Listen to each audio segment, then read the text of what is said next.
जय हिंद दोस्तों, स्वागत है आपका और एक नए वीडियो में और एक नए टॉपिक के साथ। पाकिस्तान मीडिया शॉक्ड एज बुर्ज खलीफा शोज भगवान राम इमेज। तो चलिए दोस्तों वीडियो स्टार्ट करते हैं। आशा करेंगे पसंद आएगा। पसंद आए तो लाइक और शेयर जरूर से कर दीजिएगा और हमारे चैनल पर पहली बार आए सब्सक्राइब नहीं किया तो सब्सक्राइब जरूर से करें। चलिए स्टार्ट करते हैं। रामनवमी के दौरान दुबई के बुर्ज खलीफा पर भगवान राम की तस्वीर प्रदर्शित की गई। तस्वीरों में गगनचुंबी इमारत बुर्ज खलीफा पर भगवान राम की आकृति नजर आ रही है और उसके साथ जय श्री राम लिखा हुआ भी दिखाई दे रहा है कि दुबई के बुर्ज खलीफा में राम की जो उनकी मूर्ति है उसको लाइट अप किया गया है। उन्होंने बेसिकली अपने आप को एक एनलाइटेंड नेशन के तौर पर शो ऑफ करने की कोशिश की कि वहाँ पर एक बहुत बड़ी तादाद में हिंदू कम्युनिटी रहती है और हिंदू कम्युनिटी को उन्होंने फैसिलिटेट वहाँ पर करने की कोशिश की है। ये नॉर्मली होता नहीं है, लेकिन दो थेरीज हैं इसके ऊपर। एक थेरी तो ये है कि prime minister Modi is so popular कि अगर आप उनकी साइड में हैं तो it means you are on a right side. अब मैं आज अपने हिंदू भाइयों के साथ उनकी खुशियों में शरीक क्यों होना चाहता हूं? आज उन्होंने दुनिया से बता दिया है कि it's not the same India anymore, और मैं आज उनके साथ हूं और ये वजह है। और पाकिस्तान को और दूसरे लोगों को भी अब इस चीज पे सोचना होगा, सोचना चाहिए मेरे ख्याल में। पाकिस्तान भारत बांग्लादेश जो कुछ भी है, कोशिश करें। अगर ईस्ट और वेस्ट जर्मनी इकट्ठा हो सकता है तो आपको कोई तकलीफ नहीं है। वहाँ पर उन्होंने बताने की कोशिश की है कि अगर हमारे इस मुल्क में बहुत बड़ी तादाद में हिंदू हैं तो हम उन्हें इस्लाम की तालीमात के मुताबिक आज़ादाना तौर पर रहने और उन्हें इबादत करने का पूरा मौका फराहम कर रहे हैं।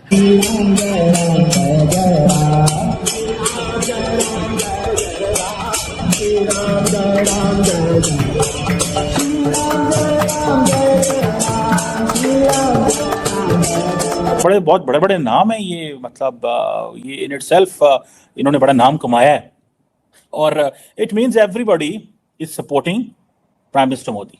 लग तो यही रहा है, चीज तो आपके सामने यही आ रही है कि हर कोई। जय हिंद दोस्तों, जय श्री राम। दोस्तों, न्यूयॉर्क के टाइम स्क्वायर में भगवान श्री राम जी की तस्वीर और लाइव इनॉग्रेशन भगवान श्री राम मंदिर की वो तो दिखाई गई, आप लोगों को पता ही होगा। साथ के साथ बुर्ज खलीफा पे भी भगवान श्री राम जी की फोटो लाइट अप की गई। ऐसे विजुअल्स निकल के आ रहे हैं सामने।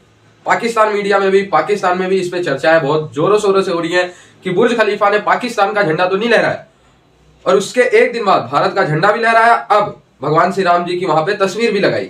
तो गल्फ नेशन को गाली दे रहे पाकिस्तानी, कह रहे हैं कि जो सऊदी अरेबिया यूएई वगैरह है ये कच्चे मुसलमान है और पाकिस्तान बांग्लादेश वाले और भारत के कुछ मुसलमान ही सिर्फ सच्चे हैं। कौन कितना सच्चा है, किसको जबरदस्ती मुस्लिम बनाया गया, वो आप लोग निर्णय कीजिए, कमेंट में बताएंगे। लेकिन हाँ, ये बहुत खुशी की बात है कि भाई बुर्ज खलीफा पे और टाइम स्क्वायर पे और दुनिया की जितनी भी प्रतिष्ठित स्थान है, जो एक ऐसे स्थान है जहां पे लाखों की संख्या में लोग उपस्थित होते हैं, वहां पे दोस्तों जरूर भगवान श्री राम जी की तस्वीर, भगवान श्री राम जी की भव्य छवि लाइट अप की गई। वैसे दोस्तों भगवान श्री राम जी की तस्वीर ही इतनी मनमोहक है कि एक बार जो उसको देख ले मतलब कि आनंदित हो जाता है। तो वो सभी तस्वीर भगवान श्री राम जी की लाइट अप की गई टाइम स्क्वायर के जो बड़ी बिल्डिंग है और एज वेल एज बुर्ज खलीफा पे भी। कि दुबई के बुर्ज खलीफा में राम की जो उनकी मूर्ति है उसको लाइट अप किया गया है और दूसरी जानिब अमेरिका के टाइम स्क्वायर पर 1 घंटे का राम की पिक्चर्स, राम की वीडियोस वो दिखाई जा रही है। क्या वजूहत है सर कि दुनिया आज उनके एक बड़े इवेंट को हम कह देते हैं सेलिब्रेट कर रही है जिसमें हमारे मुस्लिम भी हैं? क्यों? तो बेसिक मुआशी फैक्टर सबसे पहले आता है उसमें। और जहाँ तक आपने बात की गल्फ़ के एरिया की, तो गल्फ़ के एरिया में भी एक चीज़ जो है वो ख़ास तौर पर है, इंडिया ने वहाँ पर अपने जो सफारती ताल्लुकात हैं उनमें ख़ास तौर पर जो है बड़ी अचीवमेंट हासिल की हैं। और यही वजह है कि वहाँ पर जो बुर्ज खलीफा है या उस एरिया से एडजेसेंट जो एरियाज़ हैं वहाँ पर यकीनन उन्हें काफ़ी ज़्यादा अभी तक पजीराई हासिल है। तो मैं समझता हूँ, ठीक है। सो ये आप देख लें कि ये चीजें आपके सामने आएंगी और आपको ये पता चलेगा कि दैट्स हाउ इट इज। हर निज़ाम को लोग समझ नहीं पा रहे कि ये कितने बड़े पैमाने पे तब्दीली हो रही है। मैं तो समझ गया हूँ कि उन्होंने अपनी जो डिफरेंट तबकों में अपना इन्फ्लुएंस बढ़ा लिया। बॉलीवुड में, क्रिकेट में, हर जगह उन्होंने अपना ऐसा एक माहौल बनाया है कि कोई ऐसा नहीं है जो उनको चैलेंज करने वाला है। और समटाइम्स दिस इज, इसको हम मेजोरिटेरियनिज्म भी कहते हैं। I personally believe at times this is dangerous, because आपके मुकाबले में अपोजिशन ही कोई नहीं। अब वो जो है, क्या नाम है कांग्रेस पार्टी के, वो ही इज अनइम्प्रेसिव पर्सन। मुझे वो कभी अपील नहीं किया। उसकी वजह ये है कि वो बातें अच्छी करता है, लेकिन उसके अंदर वो एक होती है जो एक पॉलिटिशियन के अंदर, जैसे हमारे इमरान खान थे, ठीक है। I don't like Imran Khan these days, because उन्होंने मुल्क के अंदर बड़ी तकसीम पैदा करने की कोशिश की, हालात को ख़राब करने की, लेकिन उन लोगों को उसके अंदर वो करिश्मा था, करिश्मेटिक लीडरशिप थी।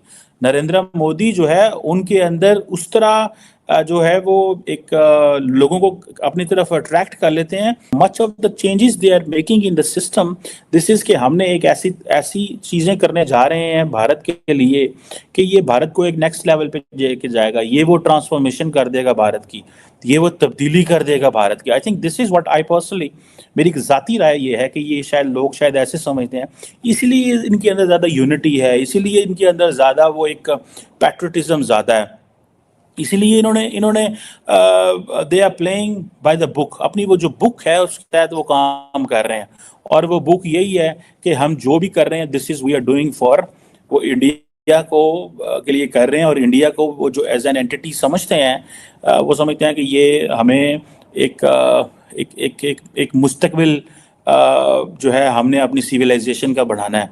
जैसे डॉक्टर जयशंकर जहाँ जा रहे हैं वो एक ही चीज़ कह रहे हैं कि 5000 साल पुरानी सिविलाइजेशन है, 5000 साल पुरानी सिविलाइजेशन है। आप देखें ये जो कुछ आज हुआ है under the patronage of the state हुआ है। मैंने पहले कहा ये मंडे का दिन है, this is not a day of, ये कोई संडे सैटरडे नहीं है कि the prime minister is doing all that on his weekend पे कर रहे हैं। अगर हम अपनी बात करें तो आपको पता है कि हम इस्लाम पहले रखते हैं, फिर उसके बाद कंट्री रखते हैं या कोई और दूसरी चीज़ रखते हैं। लेकिन हमारे जो दीगर ममालिक हैं, जितने भी मुस्लिम कंट्रीज हैं, वो इंडिया के साथ ज़्यादा अच्छे ताल्लुकात बनाए जा रहे हैं। अब इस्लाम कहाँ गया? देखिए, जहाँ तक इस्लाम का ताल्लुक है ना, तो बेसिकली इस्लाम का तो एक ट्रू सेंस में जहाँ डेफिनेशन देखी जाए तो उसमें कहा जाता है कि इस्लाम इस तरह से है कि मुसलमान एक दीवार की मानंद हैं, ठीक है, एक जिस्म की मानंद हैं, और उसमें कहीं भी किसी हिस्से को चोट पहुंचती है तो वो यकीनन सारा जिस्म दर्द महसूस करता है। बट राइट नाउ चूँकि ट्रू सेंस में नहीं है सारे मामलात, उसकी स्पिरिट उस तरह मौजूद नहीं है, दैट्स वाई हर एक शख्स जो है वो अपने अपने मफादात की, अपने अपने जैसे कहते हैं ना इकॉनमी के हवाले से, दीगर मामलात के हवाले से, वो सारे के सारे लोग अपने चूँकि रिलेशन बिल्डअप कर रहे हैं, तो उस चीज़ को सामने रखते हुए देखा जाए तो हर एक का चूँकि इंडिविजुअल कॉज आ जाता है, तो उसी कॉज को सामने रखते हुए वो लोग इस तरह। सर, आपको नहीं लगता अगर दीगर मुस्लिम कंट्रीज इंडिया के साथ ताल्लुकात बेहतर करें अपने बेनिफिट को देके, अपने बेनिफिशियल लेवल पर, तो हमें भी फिर कर लेना चाहिए? हमें भी इन चीज़ों से बाहर निकल कर हमें भी अपनी इकोनॉमी और अपने लोगों के लिए सोचना चाहिए? देखिए, जहाँ तक ताल्लुक़ है ना पाकिस्तान और इंडिया का, तो ये दोनों एक दूसरे पर हमेशा लेक ऑफ डिपेंडेंसी और ट्रस्ट में रहे हैं। आप देख लीजिए कि राइट फ्रॉम द बिगिनिंग कि जब बर सगीर को तकसीम किया गया और पाकिस्तान और इंडिया वजूद में आए, तो उस वक्त में भी कुछ हालात वाक़यात ऐसे थे कि अखंड भारत का एक कंसेप्ट पाया जाता था, और उस अखंड भारत के उस कंसेप्ट में जो था वो आज भी वहाँ कई बीजेपी जो है वो उस चीज़ को लेकर चल रही है, और उसने जो मतलब कंसेप्ट दिया, इधर पाकिस्तान अगर कोशिश करता है अपनी तिजारत के हवाले से, दीगर मामलात के हवाले से, तो रिसेंटली आप देख चुके हुए हैं कि आपको कुलभूषण का केस और दीगर मामलात जो हैं वो सामने आए, और वो बेसिकली इसी वजह से सामने आ रहे हैं कि आपको अगर बलूचिस्तान का एरिया देखते हैं या उससे जुड़ा हुआ अफ़गानिस्तान वाली साइड से उन्होंने जिस तरह से इन्फिल्ट्रेशन की, तो ये इस अंदाज से करते रहे हैं कि ये एक दूसरे पर ट्रस्ट जो है ना वो बिल्डअप करना बहुत मुश्किल है। ये उस लिहाज से ऑनेस्टी के साथ अगर आप देखें तो पाकिस्तान की तरफ से कुछ एक मौक़ों पर कोशिश भी की गई। तो दोस्तों, पाकिस्तानियों की जलन जारी रहेगी, जलते रहेंगे, ये ऐसे जल जल के राख हो जाएंगे, लेकिन भारत का धार्मिक विकास, आर्थिक विकास और चौतरफा विकास ऐसे हमेशा जारी रहेगा। दोस्तों, प्रधानमंत्री नरेंद्र मोदी जी के नेतृत्व में भारत के लोगों को और भारत की इमेज को जो बूस्ट मिला है वो दोस्तों एक हिस्टोरिक बूस्ट है। इससे पहले दोस्तों, to be very honest, Bharat, Bangladesh, Sri Lanka और इन सब, पाकिस्तान, इन सब लोगों को एक ही दृष्टि से देखा जाता था।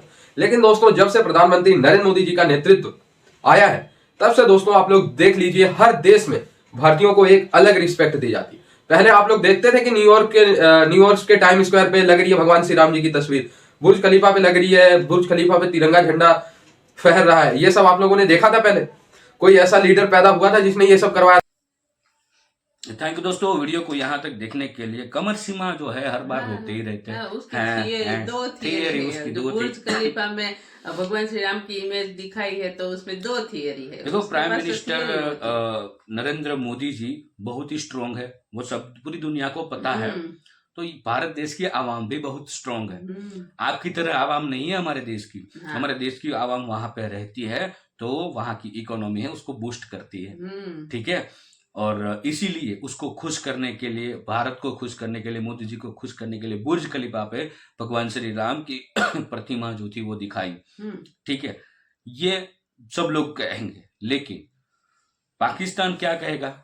पाकिस्तान यही कहेगा कि भाई भारत ने इसमें भी धांधली की, पैसा खिला के ये करवाया, फलाना ढिमकाना वगैरह। भारत के पास पैसा है तो ये भी करो। हर बार की जो उनकी आदत है वही वो तो रिपीट बिल्कुल करेंगे। जैसे हमारे कंट्री में कोई कंट्री की ऐसी कोई प्रोडक्ट हो या उस कंट्री का नेता या कोई आता है तो उसको हम खुश करते हैं। मोदी जी उसको खुश करने के लिए कार्यक्रम वगैरह अरेंज करते हैं।